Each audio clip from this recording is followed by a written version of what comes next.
Hello everyone and welcome back. So today we're doing my blush declutter. This is one of the areas of my makeup collection that I really want to just downsize a little bit. We had quite a lot of new blushes enter my collection over the past year, so I think with that in mind there's definitely some old ones that we can probably get rid of. So I have all of my powders on this side, and then I have quite a lot of cream blushes as well. My cream blush collection has definitely grown over the past year, so I think that's where we are going to have to be quite ruthless, I think, and just see what we can get rid of. So I really hope that you enjoy. If you do, don't forget to hit the thumbs up button and subscribe if you're not already, and let's get into it. So I'm thinking that I might start with my powders. I definitely have some older formulas in here, some products that I'm not even sure you can buy anymore. So I think I'm just going to literally start from the bottom here. So this first one that I have is Madly by NARS. This is definitely one of my favourite kind of everyday blushes. I'm going to turn the brightness down a bit so you can see properly. There we go. This is just one of those super easy, everyday, friendly blushes. It's very neutral. It's a very kind of neutral tone, but it's a really nice, flattering shade. I'm not sure if they make this anymore. NARS did quite a big overhaul of their powder blushes. They got rid of quite a lot of shades, so I don't know if Madly is still in their lineup, but it's kind of one of those blushes that is such an easy reach for me, and it goes with so many looks. It's just a really nice no-brainer, so I think I will keep this one. So the next one that I have is Milani's Luminoso. The writing has completely rubbed off of this. This is like such a classic blush. If you're into this kind of baked blush formula, should I swatch this? Yeah. This is going to be a product that you're probably quite familiar with. You can see it has a really nice sheen to it. I think this is quite similar to NARS Orgasm. It has a really nice peach base and then some kind of silver reflex to it as well. I really like this. I don't have many drugstore powder blushes, so I am going to keep this one in the summer as well. It's a really nice one to go for. Another one that I am probably going to keep is this e.l.f. powder blush in the shade Always Rosy. This again is just one of those really simple, easy pink blushes. Just has a really nice amount of warmth to it as well.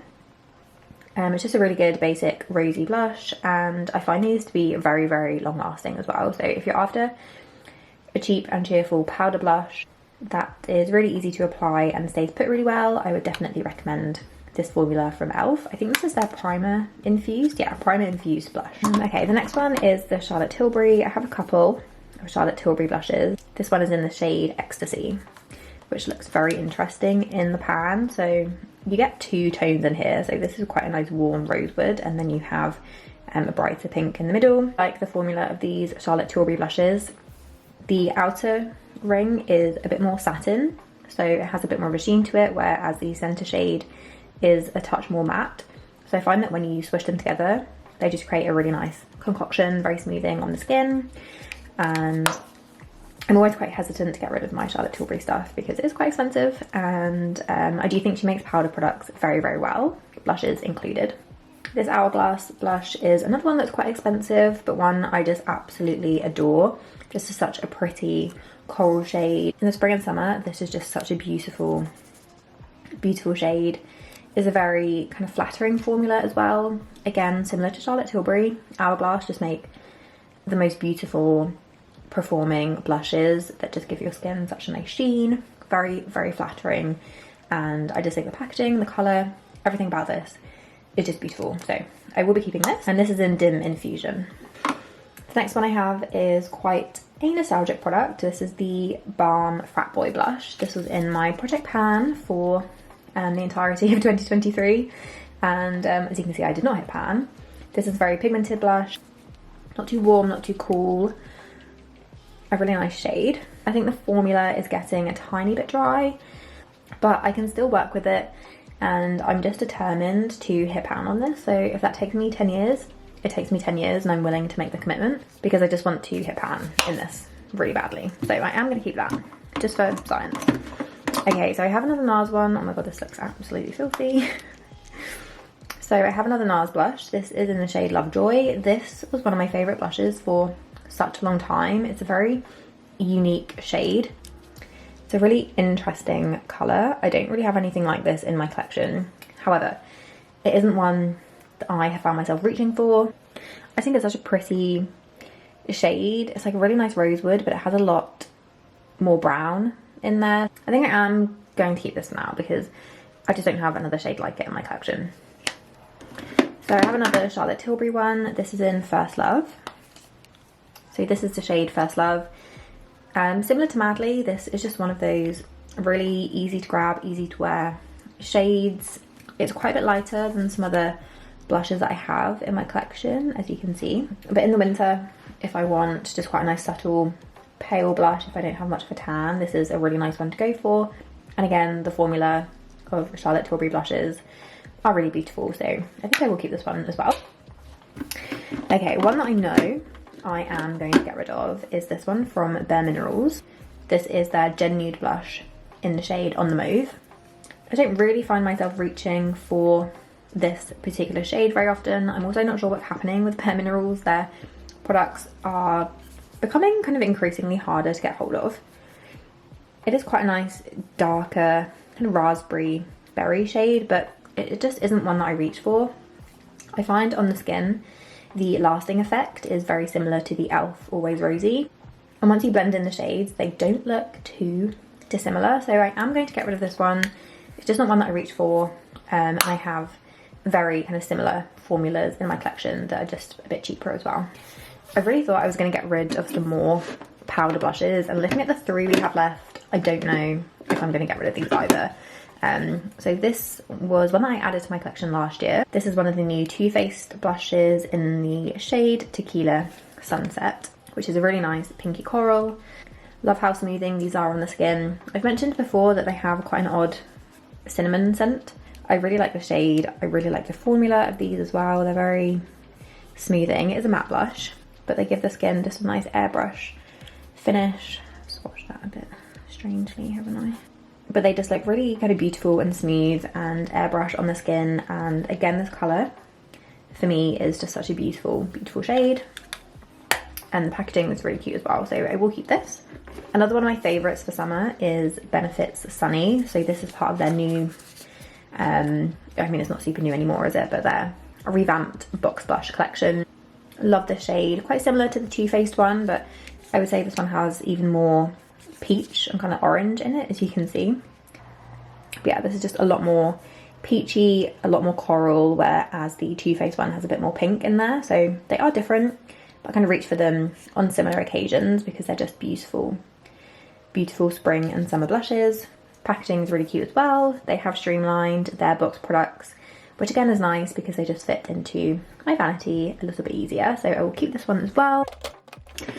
And then last but not least, I have an old classic. This is Tarte's Doll Face, which is probably one that I would have got rid of, but this very, very cool toned pink was an extremely popular viral shade last year. So I'm hesitant to get rid of it because if it does come back around and it is a trending colour again this year, I would like to have a blush in my collection that I can use. This is a very kind of cool toned baby pink. It has almost like a lilac shift to it. And again, this is just such a trending shade over the past year. So I'm not going to get rid of it for that reason, because I think, again, if the trend was to come back around, I would be a bit gutted if I got rid of this because I don't have another very kind of cool toned baby pink. It is a matte formula as well, and I find these Tarte blushes last a really long time. Okay, so that's my powders done. We got rid of one Lonely Bare Minerals. That was not as successful as I was hoping, but I know that there are some cream products we can get rid of. Cream products also don't last as long, so I am going to have to be a bit more mindful of that. I can be a bit more lenient with my powder formulas because they do tend to last a bit longer, and unless the kind of formula changes, normally they are okay for a few years, whereas with cream products, if they start to smell a bit off, then that's kind of time to get rid of them. So the first one is this little e.l.f. multi-stick. This is in the shade Glistening Peach, and I really like this. I think this is a very underrated formula from e.l.f. It doesn't look like much. The packaging, yes, does look a bit cheap, but the product itself is really lovely. As you can see, it just has such a nice sheen to it. And I find this just a very easy grab and go formula. It doesn't take a lot of kind of blending, and I just really like the shade. I think it's quite similar once it's blended onto the cheeks as the Charlotte Tilbury Glowgasm ones, because it has that slight kind of metallic sheen to it. It's not as metallic as the Charlotte Tilbury ones, but once they're blended onto the skin, I do find them to be quite comparable. So I am going to keep this. So let's watch the Glowgasm next to that one. So that's the Charlotte Tilbury. As you can see, it does have a lot more of a metallic glow, but the shades aren't too far from one another. And again, these are a really nice formula if you want that effortless glow, that kind of glass skin look to the cheeks. This is a really good product for that, and it's quite expensive, so I'm not going to be getting rid of this. And this is in the shade Pinkgasm as well. So one that's quite new to me is this NARS liquid blush in Orgasm, and already it's absolutely filthy because that's just the nature of NARS products. With this like black matte packaging, it just always gets absolutely disgusting. So yes, this is in the shade Orgasm. Really like this. I've used it a few times. Has a nice pump to it. I'm just going to pump a little bit out onto my hand. So that's Orgasm there. A lot more pink. As you can see, the first two are a bit warmer, whereas Orgasm is more of a true pink. Then it has some very slight gold shimmers in there, but to be honest, on the cheeks I don't find that the gold really translates that much with this liquid formula. I think that's kind of what the NARS Orgasm shade is, you know, quite famous for, isn't it? Is that kind of peach base, and then you have the gold shimmer, whereas I don't find the shimmer to be as obvious in this liquid formula. So yeah, I really enjoy this. It's a lovely sheer fluid formula, really easy to apply with a sponge, and I just find that it gives the cheeks a really nice kind of juicy look. So I will be keeping this one. One that I think I am going to pass on is this Illamasqua blush. So this is in the shade Entice. It's one of their gel blushes. This is just a very interesting formula. I'm gonna see if you can kind of, it's like almost bouncy, a bit strange. I think I'm going to, I'm gonna pass this on because it's not a shade I reach for a whole lot. It is very orangey, as you can see. The formula I find just a bit tricky. It's one of those ones where I have to apply it to the back of my hand first and then pick the colour up with either a brush or a sponge. But yeah, it's just not one that I really reach for. And I have another orangey blush that I think I'm going to keep over this one. So I think this can go. Okay, let's talk about these Rose Inc blushes. I am going to keep both of these because I love the formula. It's probably my favourite cream blush formula. They have a really nice kind of like stickiness to them, but they're just super long lasting. I find them really easy to apply. You get a nice amount of colour payoff as well. So this is in the shade Wisteria. You can kind of, I don't know if you can see the kind of tackiness, really pretty. So that there is Wisteria. Just a very easy kind of everyday pink, nothing too special or crazy. But yeah, I just find the formula very easy to work with, super blendable, and again, just really long lasting for a cream product. This one looks a bit more disgusting because I've had it in my collection for longer. Sometimes the top does get a tiny bit hard if you leave it. So that's the shade Azalea. As you can see, it's really different to anything else that I have. It's a lot more raspberry, it's a lot more saturated of a shade as well. I really like this all year round, so definitely keeping that one. So another one that's quite new to me is this Refi blush. This is in the shade Malaya. Quite a small compact actually compared to like the Rose Inc. You can kind of see how much smaller the Refi one is. It's a bit more firmly pressed in there, but yeah, it's quite a sticky, almost balm-like formula. Swatching these at a very odd angle now. So that's Malaya there. I mean, quite similar actually to this Elf shade and the Rose Inc in Wisteria. But this is clearly the kind of shade I like to reach for. And it's nice to have it in a few different formulas as well. So this is Malaya, really like it. Again, it just gives you that really nice kind of juicy look to the skin. And yeah, I really like the formula. Not as long lasting as the Rose Inc cream blushes. I found that in terms of application, I much prefer a stippling method with this because it's quite a sticky formula. So I find if you drag it around too much, it kind of moves any product that you have underneath. So just something to be a bit mindful of, but I really like it. The packaging is really just nice and minimal, very compact and small as well. So I think this will be an excellent one for traveling. I then have an Elf one. This is in Turks and Caicos. This is one of their pussy blushes. I picked this up last summer. This is a slightly drier formula, actually. A lot of the other creams that I've swatched have been quite kind of sticky and tacky. This one, as you can see, it dries down to have almost like a powder finish to it. It's a matte formula as well, and I mean, it is a beautiful coral shade. I really like this, and again, it's more of that cream to powder, so I quite like having a matte option as well, something that's a bit more airbrush and smoothing on the skin. And I don't have many drugstore cream blush options. I mean, I only have this other than the other e.l.f. multi-stick that I mentioned earlier, so I am going to keep this. I then have two of my Glossier cloud paints. I think last time I got rid of the peach shade, which I think is called Beam, and Puff, which is the cool tone pink. So I'm now left with Dawn and Dusk. Dusk was one of my favourites for such a long time, barely showing up with any kind of pink undertone to it, but I feel like on the cheeks it's more of a natural pink shade. Yeah, it's definitely coming off a bit warmer, but I haven't reached for this in probably about a year now, so I think it's probably time to get rid of it. There are just other cream blushes that I reach for and use on an everyday basis, even if I am looking for something that's a bit more subtle. Yeah, this just isn't one that I'm reaching for, and I've had it for quite a long time, so I think I'm going to pass this on now.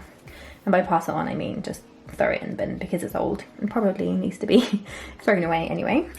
Okay, I need room on my arm for two more swatches. So the second Glossier one, which I think I'm going to keep because I got rid of the Illamasqua Entice, which again is sitting in that orangey warm terracotta family.